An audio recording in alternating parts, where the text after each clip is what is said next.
নমস্কাৰ সকলোকে। কি খবৰ সকলোৰে? সেইদিনা আমি গৈছিলোঁ পানীগাঁও আমতলা মেকআপৰ কাৰণে গৈছিলোঁ। ৰাস্তাটো চাওকচোন, ইমান ধুনীয়া সেউজীয়া পৰিৱেশ। তাৰপিছত আমি অকণমান মাথা এৰি দি যাব লগা হ'ল।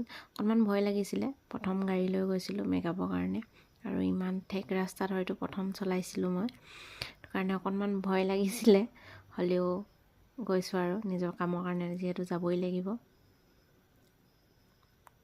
ৰাস্তা চিনি নোপোৱাৰ কাৰণে আমাক ভাইটি এজনে অকণমান আগবঢ়াই নিছিলে।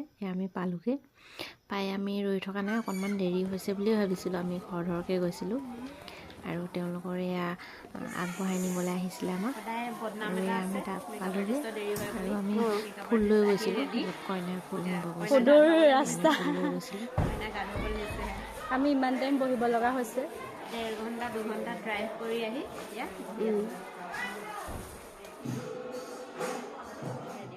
কইনা ৰেডি হোৱা নাই, সেইকাৰণে খোপাৰ কাৰণে ৰেডি হৈ আছে।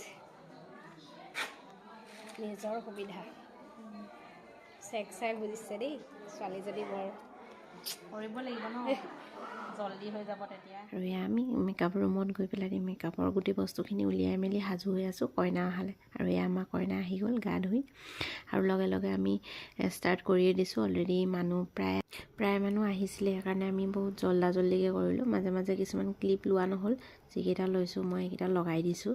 আৰু লগতে জনাব আপোনালোকৰ আজিৰ মেকআপটো কেনেকুৱা লাগিলে, আমাৰ কইনাজনী মৰম লগা কইনাজনী কেনেকুৱা লাগিছে সেইটোও জনাব কমেণ্টৰ যোগেৰে।